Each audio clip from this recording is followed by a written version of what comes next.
Pero ahora que se encuentra con Cristo, llega a Damasco es queriendo abrir iglesias, queriendo darle libertad al ser humano. Y ahora Pablo ya no va a lanzar ninguna piedra.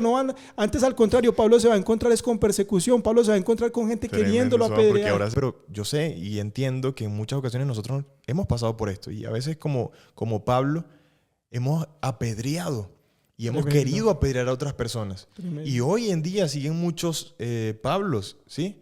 Mejor dicho, muchos Saulos, porque hasta el momento que tienen ese encuentro con Cristo se transforman en Pablo. Pero hasta el día de hoy seguimos viendo muchos Saulos dentro de muchas denominaciones, dentro de muchas religiones, o incluso dentro de personas que creen en la Biblia y son fieles seguidores de la palabra de Dios.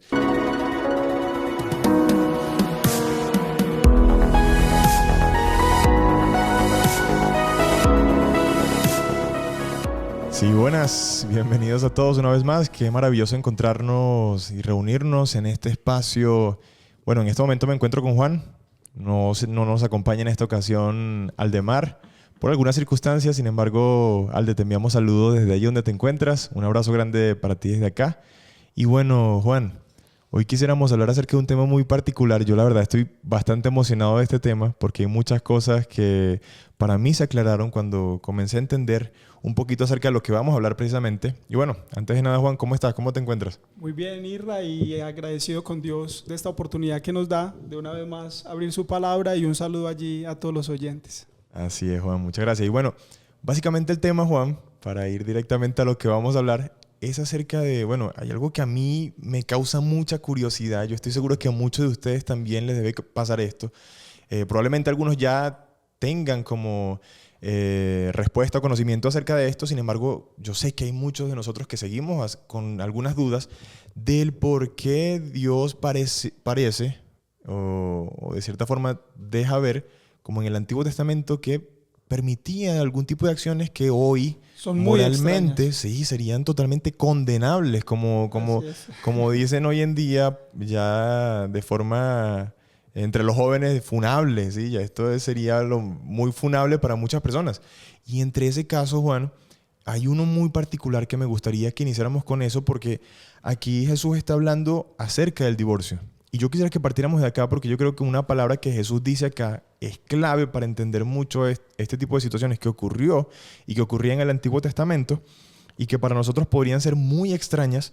Sin embargo, aquí los fariseos estaban hablando con Jesús y bueno, le estaban preguntando, le estaban diciendo algunas cosas que Moisés permitió en un momento, y él les decía, bueno, es que Moisés permitía este tipo de cosas. Entonces, ahora ellos le están diciendo en el versículo 7 de Mateo capítulo 19, dice así, le dijeron: ¿por qué pues mandó Moisés a darle carta de divorcio y repudiarla? O sea, y está hablando de cuando un hombre tenía una mujer y eran esposos, el hombre en cualquier momento podía darle carta de divorcio y ya, mandarla chao pescado, como decimos por allá, y ya, sacarla de la casa, así, o sea, como que no había ningún tipo pues, para resarcir nada, no sé, era como muy, muy extraño. Sin embargo, mira lo que les dice Jesús. Él les dijo: por la dureza de vuestro corazón, Moisés os permitió repudiar a vuestras mujeres, pero al principio no fue así. No fue así. Y yo creo que nos quedemos con esa palabra, porque a mí eso fue lo que me puso a pensar y me puso a... ¿Cómo así? Que en un principio no fue así. Entonces, lo que está queriendo decir Jesús acá es que lo que escribió Moisés no era el ideal de Dios. O sea, Moisés escribió algo que aparentemente estaba en contradicción con la voluntad que Dios quería que se realizara realmente. O sea, ¿podríamos entenderlo de esa forma entonces? Bueno, yo creo que está muy claro, pero podríamos verlo de esa forma, Juan. Sí, recordemos que la Sagrada Escritura nos dice que ninguna palabra fue traída por voluntad humana, sino que los santos hombres de Dios hablaron siendo inspirados por el Espíritu Santo. Y ahí está Moisés, entre esos hombres, ¿no? Pero vemos que aquí Jesús, que de hecho he hecho mucho hincapié en que Él es el que muestra realmente quién es nuestro Dios, es el ideal. Claro, no, él mismo dijo: quien me ha visto a mí, ha visto al Padre. O sea, si Cristo tenía algún tipo de comportamiento, si Jesús actuaba de alguna forma, sería la forma en la que Dios actuaría. Así es. Y entonces viene Jesús y dice estas palabras. De hecho, ahí es donde uno ve también por qué había como un rechazo, más bien no como, sino que había un rechazo de parte del mundo religioso de la época para con nuestro Señor y Salvador Jesús, porque lo que Él viene no solamente es contracultural, sino que pareciera que va totalmente en contra de sus ideologías religiosas, porque vemos que este punto en particular del cual está hablando Israel, hablando de la carta de repudio, ellos de hecho van a decir allí, ¿acaso no nos mandó Moisés a dar carta de repudio? O sea, está diciendo nos mandó, ¿ven? Otras versiones dicen nos permitió, pero en otras versiones dicen nos mandó, y es que pareciera que ellos incluso para hacer esto, que de hecho no está bien, intentaban cómo avalarlo a través de lo que había escrito Moisés. Mira, Juan, que yo creo que esto había llegado ya a un punto tal, o sea, había escalado a tal manera que mira la pregunta que hacen los fariseos, o sea, es como que, bueno, en ese momento la mujer estaba de verdad muy por debajo, ¿sí? La habían denigrado de una forma tan impresionante que mira la pregunta que ellos hacen, que esta pregunta sería ilógica hoy en día, ¿sí? Mira, porque mira unos versículos antes, la pregunta que le hacen a Jesús es, entonces se acercaron los fariseos tentándolo y diciéndole, ¿está permitido al hombre repudiar a su mujer por cualquier causa? O sea, literalmente su idea era que si yo me aburrí de ti hoy, ya te echo. No, de hecho, si le quedaba fría la comida, esa era una razón. Está diciendo por cualquier causa, o sea, cualquier cosa que se nos venga, nosotros podemos echarte en cualquier momento. Imagínate tremendo, eso. ¿No? Claro, ¿no? Y el temor probablemente en el que vivía la mujer en ese momento porque estaba al servicio por completo del hombre. O sea, claro, era el hombre quien estaba decidiendo. Y recordemos que era en un momento donde la mujer no tenía las facilidades que hay hoy en día, ¿ves? Donde realmente dependían por completo de un hombre.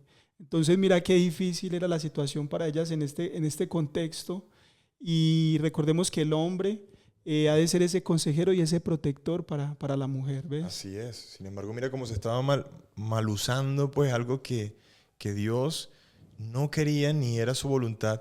Sin embargo, como decía Jesús allí, por el hecho de que ellos se habían empeñado en hacer las cosas de esa forma, Dios les estaba dando una concesión en ese aspecto.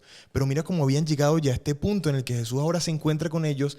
Miles de años atrás Dios les había dado algunas leyes que regulaban, y eso lo vamos a ver ahorita más adelante. Yo sé que Juan que lo va a explicar.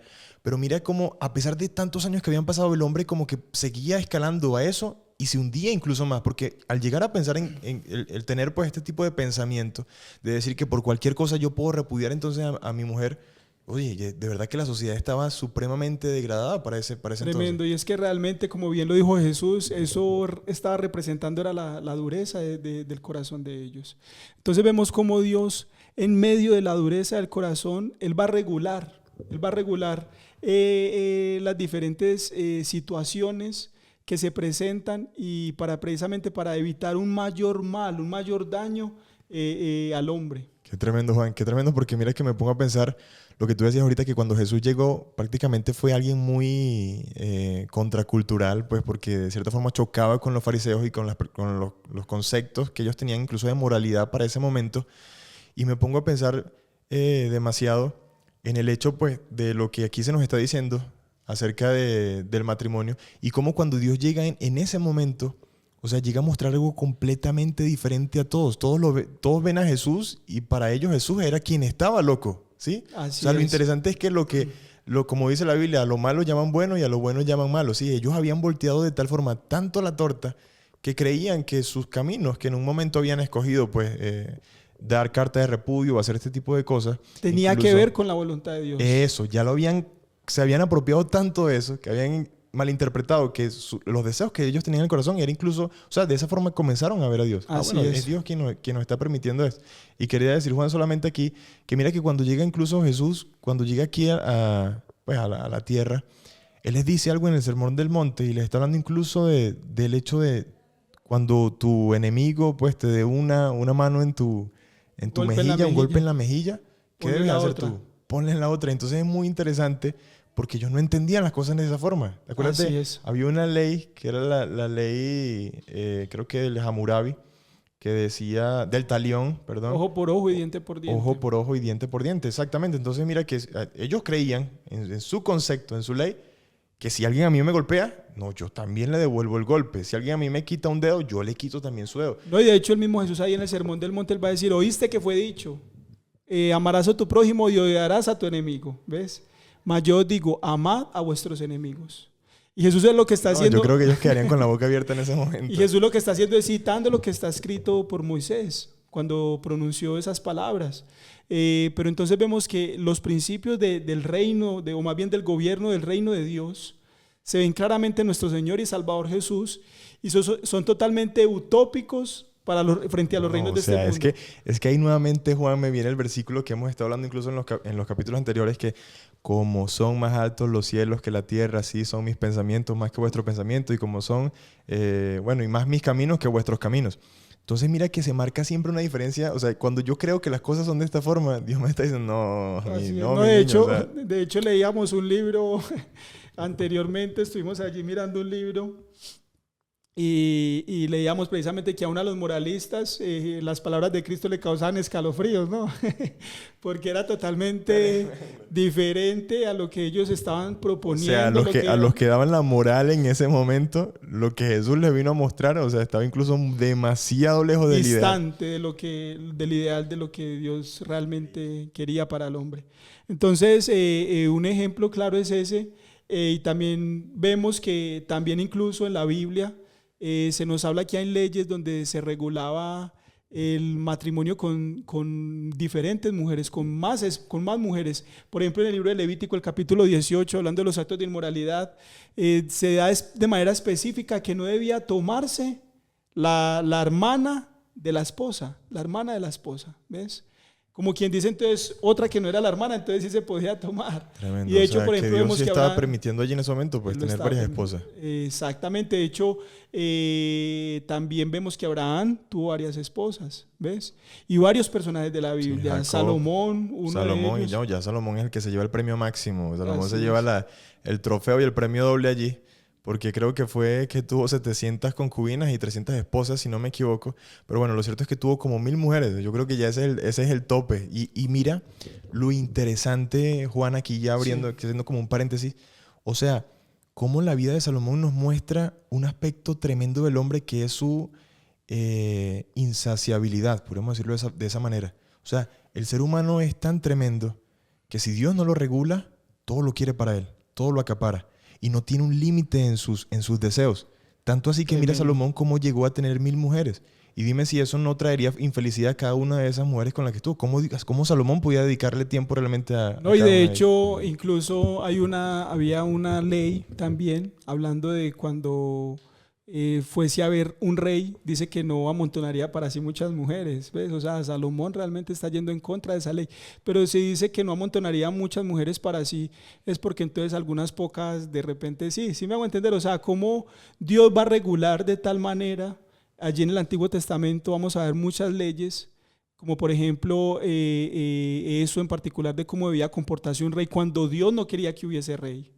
Entonces vamos a encontrar muchas leyes que están allí para regular en medio de un pueblo que tiene dureza de corazón. No, Juan, tremendo. Y que realmente esas leyes no están representando el ideal de Dios, sino que Dios está previniendo un mayor mal del cual ellos ya han venido acarreándose para sí mismos a través de sus malas decisiones. Tremendo, Juan, porque ahorita se me viene a la mente porque yo pensaba, bueno, pero porque Dios no les dijo a ellos simplemente esto se va a hacer así, se hace así y ya. O sea, yo no sé por qué, porque podríamos decir, no, o sea, porque Dios simplemente no les negó. O sea, Dios es Dios. O sea, si Dios quería, les decía que no y ya. Pero mira que hubo un momento en el que Dios parecía que les estaba diciendo no. Pero por otra parte, el pueblo aún así no quería escuchar su voz. Entonces me parece muy interesante porque eso lo vemos en la parte cuando el pueblo de Israel en un momento quiso escoger rey. Creo que esa historia la tenemos en Samuel. Primera de Samuel, capítulo 8. Y entonces mira que Dios, bueno, mejor dicho, el pueblo llega un momento, se presenta delante de Samuel y dice, Samuel, ¿sabes qué? Nosotros estamos viendo como que tus hijos no sé qué están haciendo y sinceramente tenemos en nuestro corazón el deseo de tener un rey. Como lo tienen todas las demás naciones. Como lo tienen las demás naciones. Entonces, Samuel en ese momento les dice a ellos, ¿sabes qué? Eso no es lo que Dios quiere, porque Dios quiere que lo tengan a Él como rey. Él quiere ser su soberano. Y si ustedes tienen rey, les van a venir una serie de cosas muy malas para ustedes y para la nación, que Dios precisamente por esa situación se los está evitando. Y el pueblo llega y dice, no, nosotros queremos un rey. Ah, bueno, pero es que si ustedes tienen rey, ese rey les va a quitar a sus vírgenes, a sus hijas, los va a mandar a ustedes para la guerra cuando él así lo decida, les va a quitar incluso sus posesiones, el oro que ustedes tengan lo va a utilizar cuando él así lo disponga, sus terrenos. No, aún así queremos rey. Pero entonces mira cómo ellos se empeñaban, no había forma en lo que ellos entendieran. Entonces me parece muy interesante porque aquí Dios, ¿qué está diciendo? Bueno, sí, estoy viendo la dureza del corazón de ustedes. Ustedes ya están determinados a hacer eso.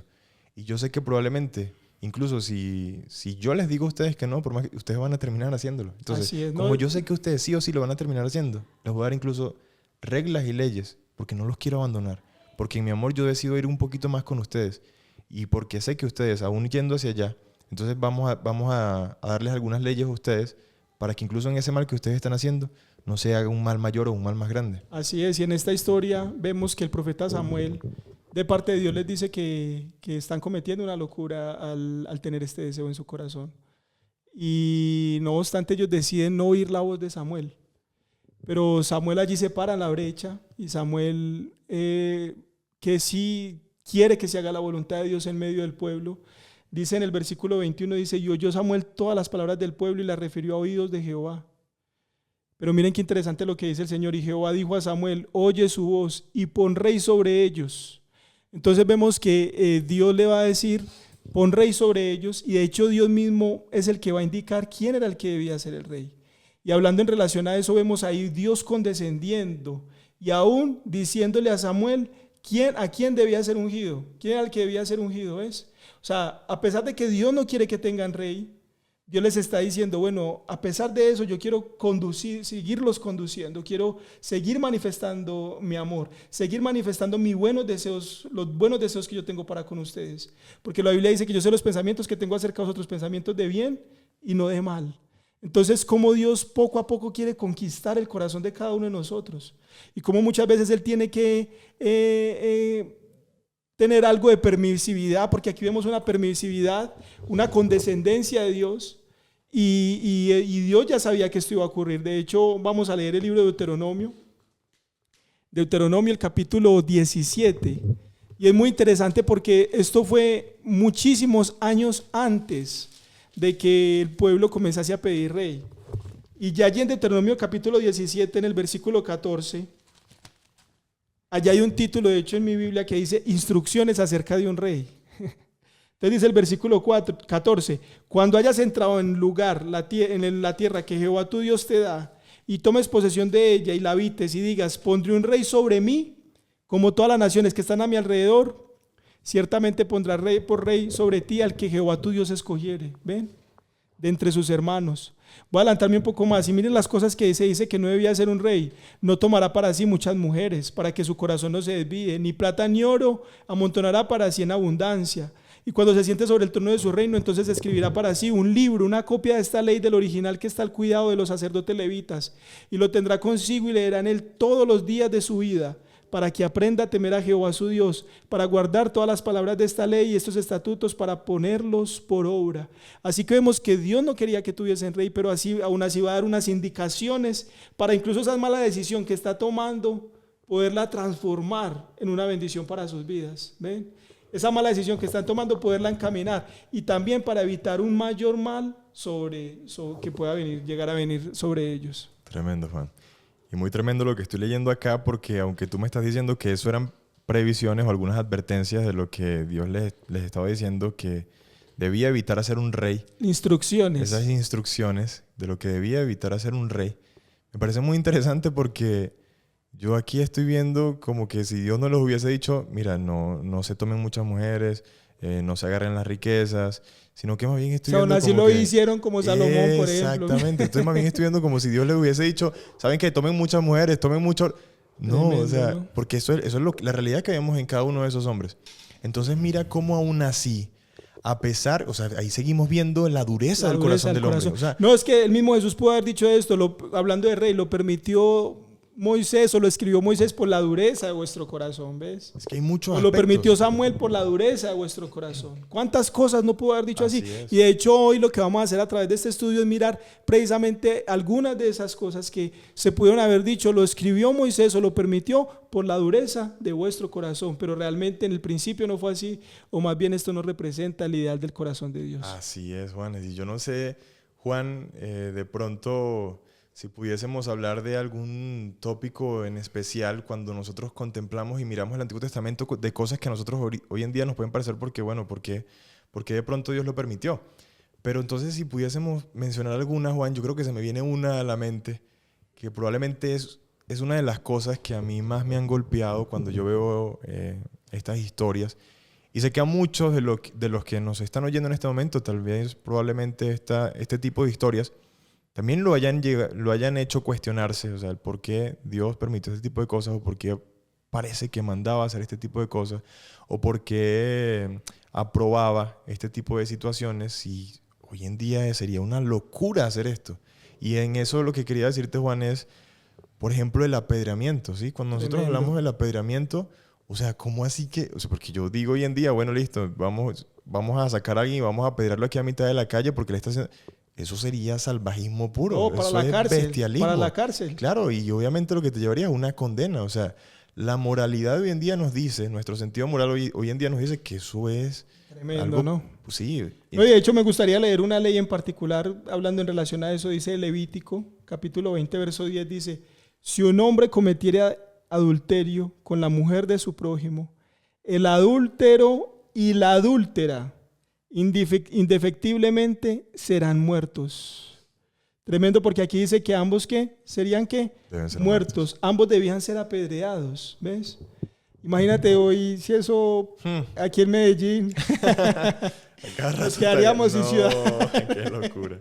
Tremendo, sí, ¿no? Como está la sociedad hoy en día, yo creo que, no, o sea, eso lo ¿Cuántos no estarían hoy en la palpable. cárcel? ¿Cuántos no estarían hoy en la cárcel? Así No, y es. si fuéramos mucho más allá, cuando Jesús dice que el que codicia una mujer en su corazón ya adulterado, imagínate, ¿ves? Sabemos que Todos realmente, estaríamos dentro de eso. realmente el problema es mucho más grande, o sea, el problema está realmente es en el corazón del Así hombre, es. ahí es donde está el problema, ¿ves? Así es. No, Juan, y ahí ya yo me pongo a ver entonces, porque esto mismo que nosotros estamos viendo ahorita en este momento de ese apedreamiento, y me pareció interesante lo que hayas iniciado precisamente con ese texto, porque con ese mismo texto fue que se le presentaron a Jesús en una ocasión para decirle, hay que apedrear a esta mujer. Y me parece también tremendo que hiciste el énfasis que ambos tenían que ser apedreados. Pero cuando nosotros miramos la historia de la mujer adúltera... De hecho, vamos a abrirla en Juan 8. Claro Vamos a abrir allí, Juan capítulo 8. Sí, no, se le trae pues precisamente allí a esta mujer. Y los fariseos están presentando esto que tú mismo me estás leyendo ahí. O sea, debían ser apedreados. Así es. De hecho, voy a leerlo, dice... Versículo 1 dice, y Jesús se fue al monte de los olivos por la mañana y volvió al templo y todo el pueblo vino a él y sentado él les enseñaba. Entonces los escribas y los fariseos le trajeron una mujer sorprendida en adulterio y poniéndola en medio le dijeron, maestra, esta mujer ha sido sorprendida en el acto mismo del adulterio. Y en la ley nos mandó. Nuevamente, lo mismito que Así le dijeron es. anteriormente. Así Señor, es. en la ley de Moisés nos mandó a decir que repudiamos a nuestras mujeres por cualquier cosa. ¿Qué nos dices tú? Y ahora otra vez lo están volviendo a tentar con la misma razón. Le están diciendo, mira, y están citando la Biblia. O sea, eso es lo más interesante, Juan, que le están diciendo, Señor, escrito está prácticamente. Entonces, ¿cómo se entiende eso ahí, Juan? No sé. Tremendo. Y dice, y en la ley nos mandó Moisés a apedrear a tales mujeres. ¿Tú pues qué dices? Y yo siento que esta pregunta aquí, ¿tú pues qué dices? Que es dirigida a Jesús, eso lo cambia todo. Eso lo cambia todo porque realmente como hemos venido estudiando y lo que hemos venido hablando es que en Jesús se ve la máxima revelación de quién es nuestro Padre. Se ve la voluntad ideal de Dios. De hecho, si había uno, porque Jesús mismo va a decir, el que esté sin pecado, el que de vosotros esté sin pecado, sea el primero en arrojar la piedra. Y si había uno que hubiese podido entonces lanzarla, ese era él. Pero vemos precisamente que en el ministerio de Cristo, escuchen esto, en el ministerio de Jesús, nunca vimos a Jesús arrojarle una piedra a algún ser humano. Y de hecho, escuche esto, de hecho sí vamos a ver muchas historias donde a los que estaban con Jesús le arrojaron piedras y al mismo Jesús intentaron apedrearlo, tremendo. Entonces vemos cómo hay dos gobiernos, dos reinos, el reino de Cristo, el reino de los cielos, O sea, y el Cristo por un reino lado de este diciendo, mundo. no, esto no es lo que deben hacer, y por el otro lado ellos diciendo, no, sí, entonces apedreamos. Tremendo, ¿no? Y un ejemplo de ellos es Esteban, ¿no? Esteban, ¿cómo muere Esteban? Apedreado. El blasfemo muere apedreado. Pero realmente, ¿quién era el que estaba enseñando la verdad? ¿Quiénes Esteban. eran entonces los blasfemos? Ellos. Y el blasfemo, hay una ley que dice que debía ser apedreado. ¿Ve? Pero que entiende el reino de los cielos, que entiende el reino de Dios, dice, perdónalos porque no saben lo que hacen. Tremendo, ¿no? Perdónalos porque no saben lo que Había hacen. agarrado el evangelio de Cristo en su Amén. máxima expresión. Así Y es. mira, Juan, que me parece muy tremendo porque ahorita estabas diciendo tú algo y ya hemos visto en estos dos pasajes que los fariseos se presentan a Jesús y le dicen, mira, aquí con el rollo, me imagino, con la ley en la mano, diciéndole, Moisés nos mandó esto, la ley de Moisés nos dice. Y en esas dos ocasiones, en esas dos historias que leímos, tanto en el momento en el que darle carta de repudio a la mujer, como en este momento donde dicen que se debía apedrear a la mujer, se está citando ¿a quién? A Moisés. Y me gustaría, Juan, que leyéramos algo que se encuentra en Mateo, el capítulo 17, especialmente en el versículo 5, para hacer para parafrasear un poquito ahí la historia de lo que está ocurriendo. Jesús sube a un monte de la transfiguración. el monte de la transfiguración con Santiago, Pedro y Juan. Suben ellos tres y allí dice la Biblia que Jesús se transfigura. Básicamente esto es una escena de la segunda venida de Cristo. Y allí cuando se transfigura dice la historia, ustedes pueden leerlo ahí en ese capítulo, en Mateo 17, que se presentan dos personajes. Y esos personajes que se presentan, uno de ellos es Moisés, el que los fariseos le están citando aquí a Jesús. Y otro era Elías. Pero me parece muy interesante porque lo que estamos leyendo acá, los fariseos insistían en que Moisés nos dijo. Y ahora llega el Padre, y vean lo que dice acá, porque esto me parece muy tremendo, en el versículo 5, que dice, vean, escuchamos lo siguiente. Mientras estaba aún hablando, esto pasa luego de que incluso los mismos discípulos le dijeran, Señor, ¿quieres que hagamos una enramada aquí? Bueno, ya que aquí está contigo Moisés y Elías, wow, qué interesante, impresionante que aquí están los máximos exponentes de la palabra.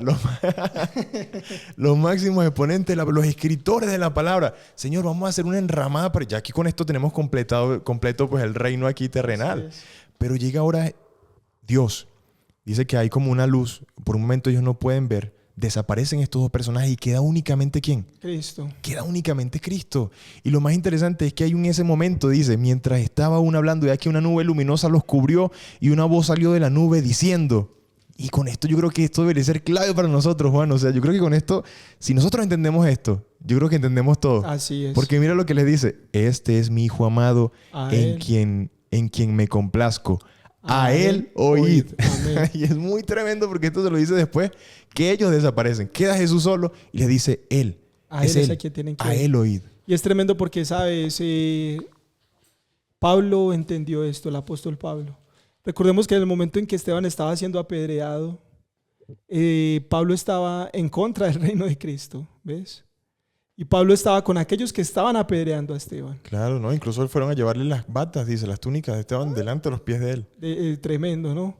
Y vemos que Pablo, de hecho, luego, después de ese evento, va a ir a pedir cartas para cerrar las iglesias, para perseguir a los cristianos, para seguramente seguir haciendo como se hizo con Esteban.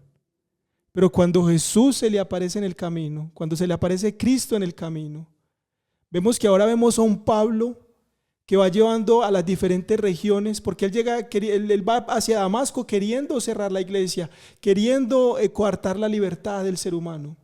Pero ahora que se encuentra con Cristo, llega a Damasco queriendo abrir iglesias, queriendo darle libertad al ser humano. Y ahora Pablo ya no va a lanzar ninguna piedra. Antes, al contrario, Pablo se va a encontrar con persecución. Pablo se va a encontrar con gente queriéndolo apedrear. Porque ahora me recordé de un montón de cosas.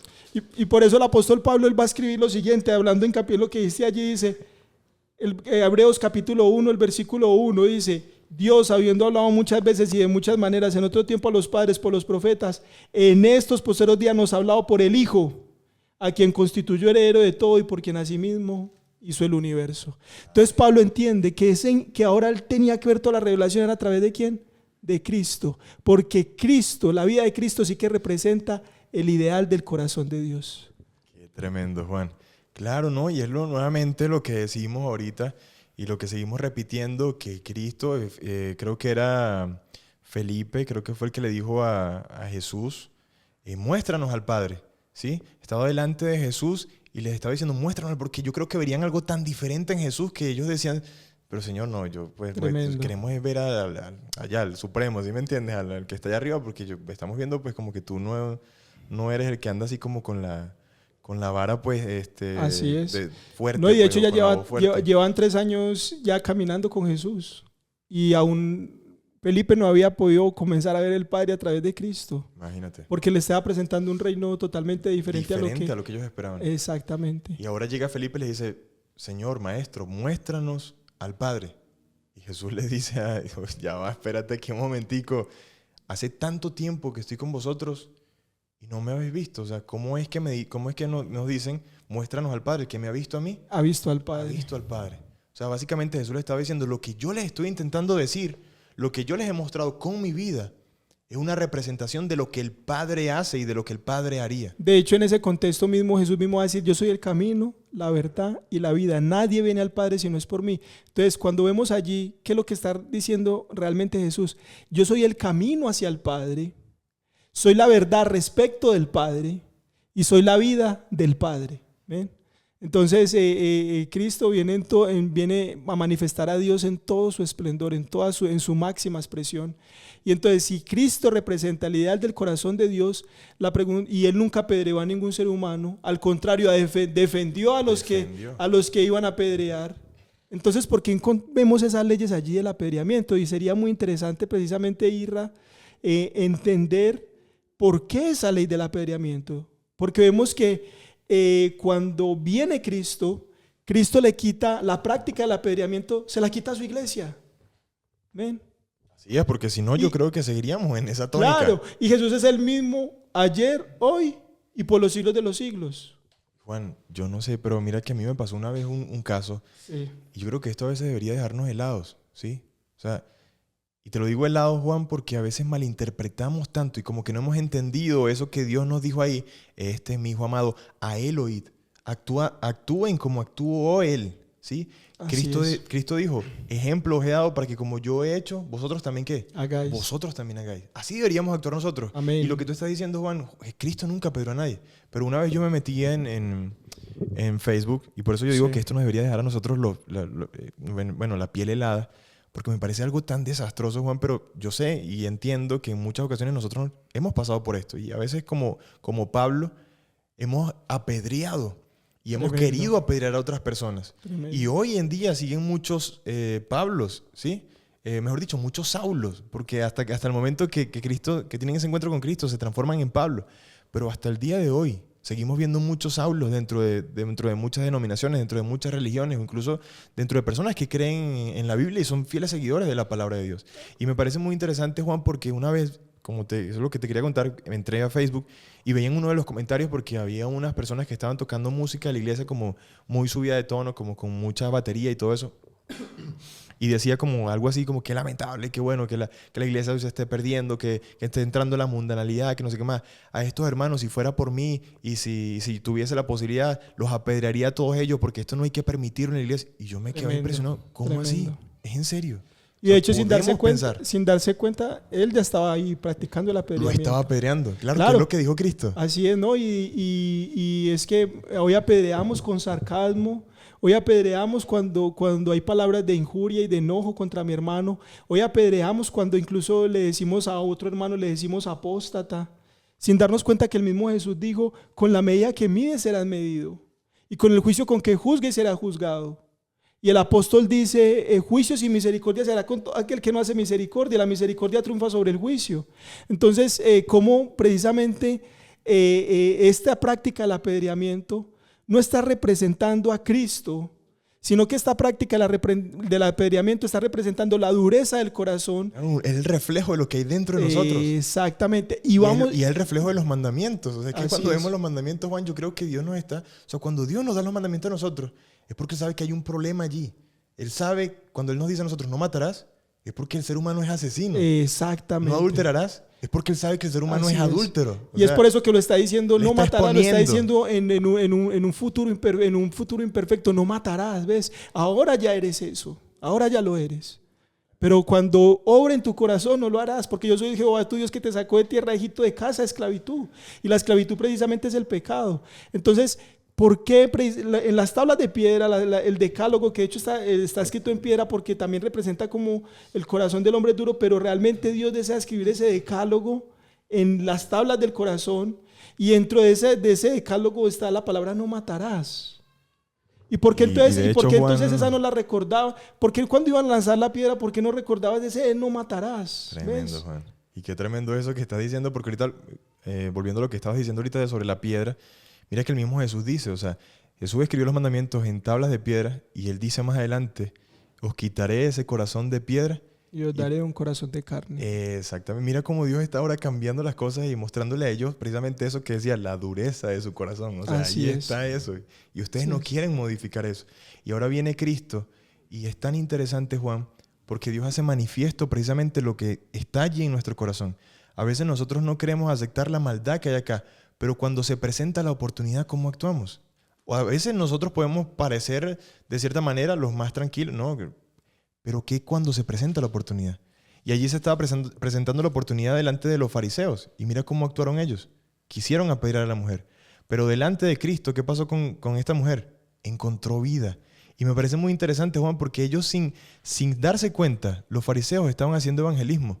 Y estaban dándole vida y estaban llevándole al único que podía darle vida. Ellos creyeron que probablemente con esto iban a hacer que esta mujer estuviera condenada. Pero ahora yo me pongo a pensar, la llevaron a los pies de Cristo y esta mujer encontró vida. Y es tremendo. La llevaron a la mejor persona que podían haberle llevado. Así es, y de hecho esto en 2 Corintios 3 se habla allí del antiguo y del nuevo pacto, y se habla del antiguo pacto como un ministerio de condenación, y allí está obrando un ministerio de condenación. Pero el nuevo pacto es el ministerio de reconciliación, y es el que vemos a través de Cristo. O sea, y vemos cómo finalmente eso la llevó a entender a ellos que la situación era desesperada. Sin Cristo, nuestra situación es totalmente desesperada. Pero la situación no solamente era desesperada para ella, la situación es desesperada sin Cristo para el fariseo. La situación es desesperada sin Cristo para mí. La situación es desesperada sin Cristo para ti. Para ¿ves? todo el mundo. Entonces, finalmente, como muchas veces esto de manera particular nos hace entender de que sin Cristo no hay vida. Tremendo, porque me ponía a pensar en eso, Juan, ahorita de lo que dijimos hace un momento, que los fariseos, sin darse cuenta, le estaban llevando a Cristo porque ellos esperaban en Cristo que hubiese apedreamiento. Tremendo. Pero estaban tan confundidos que Cristo les terminó mostrando otra cosa. Entonces, a veces, ¿cuántos de nosotros no vamos delante de la iglesia o presentamos a algunas personas delante de la iglesia para condenarlas y esperando que haya apedreamiento? Y cuando realmente las terminamos llevando a Cristo, nos damos cuenta de lo que pasó con esta mujer, que ahora Cristo es realmente lo que quería darles vida, ¿sí? Amén. ¿Cuántas veces no nos llevamos nosotros ese chasco? Queriendo llevar a las personas a Cristo, utilizando la palabra de Cristo, utilizando la palabra para apedrear, y nos damos cuenta que realmente ahora Cristo nos dice a nosotros, no, ni yo te condeno. ¿Sí? Así es, así es. Entonces, una de las preguntas que debiera surgirnos, Isra, es precisamente cómo fue entonces que se generó entonces eso del apedreamiento, ¿ves? Porque si el apedreamiento, como hemos estado estudiando, representa más bien la dureza del corazón del hombre, y no tiene que ver con el corazón de Dios, porque el corazón de Dios lo vemos en Cristo. ¿Y cómo sabemos que el corazón de Dios lo vemos en Cristo? Pues porque el mismo Jesús dijo, tu ley está en medio de mi corazón y el hacer tu voluntad, Dios mío, me ha agradado. Así que Cristo vivió plenamente en la voluntad del Padre, vivió con agrado, precisamente cumpliendo la ley de Dios, y Cristo nunca apedreó a ningún ser humano. Y a mí me gustaría que nos remontáramos mucho antes incluso de que fue dada la ley del apedreamiento, para que pudiéramos entender un poco de en dónde se origina esto, de dónde viene, cuándo comienza. Y yo quiero que vamos... la ley del apedreamiento no se origina... con el pueblo de Israel. Con las órdenes pues, que Dios da. No, vamos a ver esto. Vamos a ver que precisamente esto se remonta mucho antes. Eso sí me parece bien tremendo, porque yo tenía pensado y creía que había sido Dios y había sido el origen pues dado allí desde el momento en el que Dios les dice a ellos o les da esas ordenanzas. Así es, y de hecho esto se considera dentro del contexto cristiano que es así, pero la Biblia, cuando profundizamos un poco más, nos vamos a dar cuenta que esto viene desde mucho antes. Y vamos a ir precisamente al libro de Deuteronomio, el capítulo 8, Éxodo, el capítulo 8, el verso 26. Éxodo capítulo 8, verso 26. Y recordemos un poco aquí el panorama, y es que Moisés se presenta delante de Faraón y lo que le va a decir es precisamente que deje ir al pueblo, porque Dios precisamente levanta a Moisés como libertador allí, como un instrumento. Y en Éxodo el capítulo 8, el verso 26, dice que Faraón le dijo, bueno, pues entonces no los voy a dejar ir, pero les digo algo, andad, el versículo 25, andad, ofreced sacrificio a vuestro Dios en la tierra. O sea, ofrezcan el sacrificio, ofrezcanlo aquí en la tierra, no se tienen que ir. Y el versículo 26 dice, y Moisés respondió, no conviene que hagamos así, porque ofreceríamos a Jehová nuestro Dios la abominación de los egipcios. Porque acuérdense que los egipcios tenían por abominables a aquellos que se dedicaban a pastorear ovejas, ¿recuerdan? Ahora dice, ofreceríamos la abominación de los egipcios, he aquí si sacrificáramos la abominación de los egipcios delante de ellos, no nos apedrearían. Entonces vemos qué interesante que aquí vemos que en Egipto ya se usaba la práctica ¿de qué? Del apedreamiento. O sea, los egipcios tenían como noción de justicia que aquel que hacía algo que era abominable debía ser ¿qué? Apedreado. Tremendo, ¿no? Debía ser apedreado. Y por eso Moisés le va a decir a Faraón, ¿cómo vamos a hacer esto en esta tierra? ¿Cómo lo vamos a hacer aquí? Y todavía no se ha dado la ley del apedreamiento. No, y me pone a pensar, Juan, aún más, porque claro que tiene mucha lógica lo que tú estás diciendo, porque es que incluso la ley del talión no surge directamente del pueblo de Israel. Así es. Ellos están haciendo una adaptación de una ley preexistente ya, ¿sí? Y la es ley una del Hammurabi. La ley del Hammurabi, que viene ya de hace mucho tiempo. Así Entonces, tiene mucha lógica que ellos hayan adaptado muchas de sus leyes morales al entorno o a las circunstancias en las que ellos se encontraban. Claro, el ejemplo también era lo del rey. ¿Por qué querían ellos rey? Como lo tenían todas, ¿qué? Las demás naciones. Entonces, la ley del Hammurabi era una nación aparte y querían también parecerse a esas demás naciones. Y esto de manera particular. Y miren qué interesante en Éxodo capítulo 17, el verso 4. Aquí vemos, leímos Éxodo 8, 26, donde el pueblo aún no ha sido liberado ¿de dónde? De Egipto. No ha sido liberado de Egipto. Y es tremendo porque la Biblia dice, ahora se me da a la mente ese texto y se me conectan muchas cosas que Jesús dijo, conoceréis la verdad y la verdad os hará libres, ¿no? ¿Y quién es la verdad? Jesús dijo, yo soy el camino, la verdad y la vida. Y precisamente Él quiere traernos de donde hay prácticas de esclavitud, mi hermano, para llevarnos a libertad. Entonces vemos precisamente por eso en Jesús no había apedreamiento, interesante, ¿no? Pero en Egipto, en el contexto de Egipto había apedreamiento. Claro. Pero ahora, en Éxodo, el capítulo 17, el verso 4, ya ellos han venido siendo libres de Egipto. Y mire lo que va a decir aquí Moisés, Éxodo capítulo 17, el verso 4. Dice,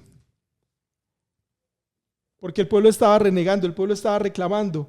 Entonces ahora dice que Moisés va a clamar al Señor por eso. Dice, entonces clamó Moisés a Jehová diciendo, ¿qué haré con este pueblo? De aquí a un poco me apedrearán. Así que Moisés por un momento comenzó a temer por su vida porque veía como el pueblo tenía deseos ¿de qué? De apedrearlo. Y qué tremendo esto, Juan. Porque mira que estaban tan acostumbrados a hacer esto que probablemente Moisés tenía temor de esta ley que para muchos podría ser una ley buena o para muchos podría ser una ley justificable. O sea, no estaba en contra de lo que venían haciendo. Pero estaba llevando en el corazón de Moisés a producir temor. ¿Y a cuántas personas no vivirían angustiadas o temerosas de que en cualquier momento los pudiesen apedrear por la existencia de esta ley? Así es. Me viene un versículo a la mente que más adelante lo encontramos en el Nuevo Testamento y dice que en el amor no puede haber temor. Así es. Porque tremendo. El perfecto amor echa fuera el temor. Donde el que teme lleva en sí castigo, ¿sí? Porque no ha sido, bueno, creo que algo así decía, o no sé si crucé dos versículos. No, dice, el perfecto amor echa fuera el temor, porque el que teme lleva en sí castigo, porque el que teme no ha sido perfeccionado en el amor. Exactamente. Entonces mira cómo Moisés está haciendo aquí, estaba temiendo por una de las leyes que más adelante, como lo estamos mencionando, se adaptan ahora al contexto israelita. Y tanto estaba en el corazón de ellos, era ya algo tan común que Moisés mismo está diciendo, no, o sea... Es que habían estado cientos de años en esclavitud en Egipto. Y imagínate, si iban por apedrear al que los estaba liberando, claro. Si iban a apedrear al que estaba poniendo todo por ellos, al que imagínense, estaba delante... a Moisés. ¿A cuánto más al que probablemente no haría una cosa insignificante? Así es. O sea, si a este querían apedrear, O sea, ¿Qué sería?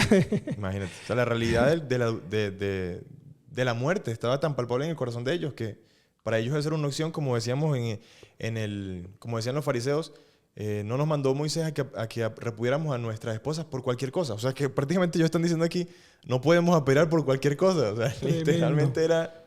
Y es tremendo porque así como hay muchos textos más que nos muestran que previamente, de hecho podríamos encontrar otros, pero no lo vamos a hacer ahora por causa del tiempo, pero encontramos otros textos que nos hablan del apedreamiento, de cómo antes de que el pueblo estuviese esta ley, esto ya estaba en el corazón del pueblo, así que Dios está condescendiendo y está precisamente dándole leyes de lo que hay en su corazón. Y la Biblia nos dice que esto lo iba a hacer Dios. ¿Y dónde nos lo dice? Miren lo que dice en Ezequiel capítulo 20, 24 al 25. Ezequiel, el capítulo 20, versículo 24 al 25. Dice lo siguiente allí. Dice: porque no pusieron por obra mis decretos, sino que desecharon mis estatutos y profanaron mis días de sábado, y tras los ídolos de sus padres se les fueron los ojos. Por eso yo también les di estatutos que no eran buenos y decreto por los cuales no podrían vivir. ¡Ey, qué tremendo eso, Juan! Les di estatutos que no eran buenos, les di leyes que no eran buenos. Pero ¿cómo es esto si la Biblia? Eso sí me dejó ahí. Pero ¿cómo es esto si la Biblia dice: yo sé los pensamientos que tengo acerca de vosotros, pensamientos de bien y no de mal? Y no de mal. Entonces, ¿cómo es que le está dando estatutos que no son buenos? Si los pensamientos de Dios son de bien y no de mal. O sea, ¿por qué estatutos que no son buenos? Porque ellos no le quieren oír, no quieren oír. Entonces les está dando estatutos. Les está dejando que hagan su voluntad. O sea, les está dejando que hagan lo que ellos están... Así es. Bueno, lo que ellos ven que es bueno para ellos prácticamente. Exacto. Está condescendiendo Dios, lo mismo con lo de las codornices, el ejemplo es que ellos todo el tiempo pedían: Señor, danos codornices, danos carne, y Dios les mandaba maná, que era lo mejor para sus vidas. Pero llega un momento donde Él condesciende y precisamente permite que se haga la voluntad del hombre. Y esto es muy interesante porque la Biblia nos muestra que cuando Jesús fue hacia la cruz, Jesús dijo: Padre, si fuera posible, pasa de mí esta copa, pero no se haga como yo quiero, sino como tú quieres, sino que se haga tu voluntad, que se haga tu voluntad. Y es que, ¿saben? La voluntad de Dios es la voluntad de Dios, aunque ella implique un desafío para mi voluntad, y siempre la mejor. Dice el apóstol, dice que es agradable, santa y perfecta, agradable, buena y perfecta. Entonces, hay dos clases de hombres: aquellos aquellos quienes le dicen a Dios: hágase tu voluntad, y aquellos a los cuales Dios les tiene que decir: hágase la vuestra. Tremendo, ¿no? Qué bárbaro. Y claro, y esto lo estamos viendo palpable ahora en la historia del pueblo de Israel. Así es. Dios les está diciendo a ellos, pero porque el pueblo dice: mira, Dios les está diciendo a ellos: les voy a dar la tierra prometida. Vayan, conquístenla, que esa tierra es de ustedes. Los dirigió hasta allá, los cuidó, les abrió el mar rojo, les puso por techo una nube, por la noche una columna de fuego, los sustentó con maná, no permitió que sus ropas se desgastaran. O sea, fue palpable la obra poderosa en favor de ellos, de Dios. ¿Sí? Y básicamente vemos que cuando ahora Dios les dice a ellos: listo, tomen la promesa que yo les he dado, ellos retroceden. Tremendo. Les dicen: no, Señor, no podemos porque ellos son más grandes que nosotros. Hágase entonces, ¿qué cosa? Tu voluntad. La voluntad de vosotros. Así es. ¿Qué les pasó? 40 años aprendiendo en el desierto a depender y a confiar de Dios. Y esto precisamente nos habla a todos de la condescendencia de Dios, que esto tiene que ver con su gloria, con su misericordia, con su amor. Y también nos da una gran lección, y es que debemos de pedirle a Dios y tener ese deseo en el corazón de tener un oído más sensible a su voz. Que finalmente no sean nuestras motivos o impulsos incorrectos los que gobiernen nuestra vida, sino que finalmente sea la voluntad ideal de Dios. Y alabado sea el Señor, que hoy tenemos a Jesús.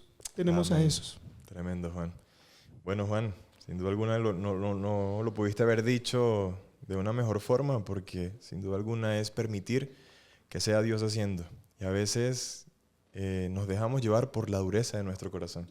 Y yo creo que esto debería quedar para nosotros como algo tangible, de que cuando nos empeñamos en hacer nuestra voluntad, siempre terminamos cosechando malas cosas. Y que aún en esos momentos Dios puede condescender con nosotros y permitirnos a veces cosas que Él sabe que no están bien para nuestra vida. Porque yo sé que hoy en día nosotros nos tomamos incluso a veces ciertos atrevimientos o ciertas concesiones porque decimos, no, es que bueno, dije porque Dios esto y que... Pero finalmente esa no es la voluntad de Dios. Y es tremendo.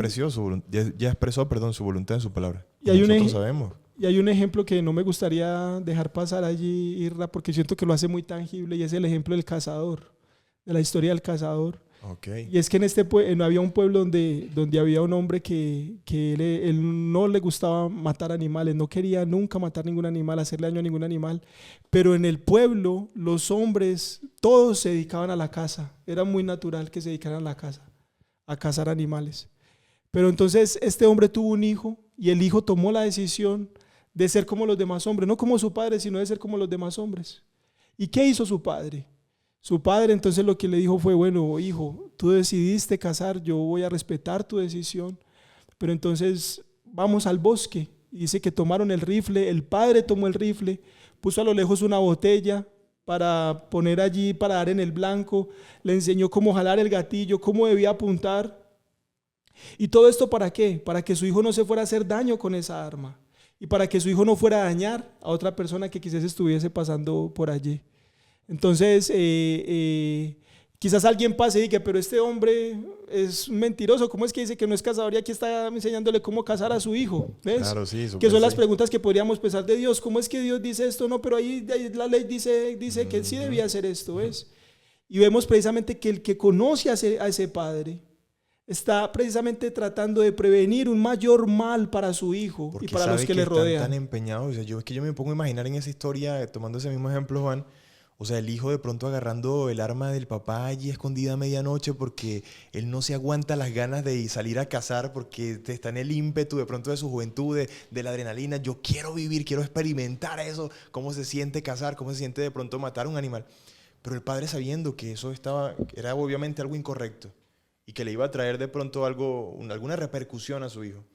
Pero él previendo eso y conociendo el corazón de su hijo, sabiendo que su hijo, conociendo de pronto el ímpetu de él, lo que hace es entonces decir, bueno, por condescendencia y por amor de él, y porque yo sé que probablemente él puede hacer un mal mucho mayor, yo voy a darle esta enseñanza, voy a enseñarle a usar esto, para que dentro de todo lo malo, él pueda básicamente salir lo mejor o lo mejor menos parado, dañado, así es. O lo más ileso posible de eso en lo que él va a incurrir. Pero yo amo tanto a mi hijo que incluso en esas circunstancias yo lo sigo acompañando. Porque sé también que él va a ir creciendo a medida que me vaya conociendo. Ya llevándolo pues obviamente a la parte del conocimiento del Padre. Así es. Pero bueno, no sé Juan si te parece que hasta acá cerremos. Pero me parece realmente que está muy, muy diciente lo que vemos acá. En un principio no fue así. Y bueno, aquí queremos dejar el video porque obviamente se nos ha alargado bastante. Yo creo que con todo lo que hemos dicho ya dejamos un poco claro. Sin embargo, hay muchas cosas todavía que se podrían tocar. Sin embargo, si tienes alguna pregunta, si tienes alguna inquietud, la puedes dejar allí en los comentarios. Suscríbete porque van a seguir viniendo más videos acerca de este tipo de temas. Y si de pronto quieres que hablemos de algún tópico en específico, puedes dejarlo allí en los comentarios, puedes escribirlo, que sin duda alguna en algún momento los estaremos tratando. Muchísimas gracias por acompañarnos, te deseamos todo lo mejor y muchas bendiciones para tu vida. Dios te bendiga.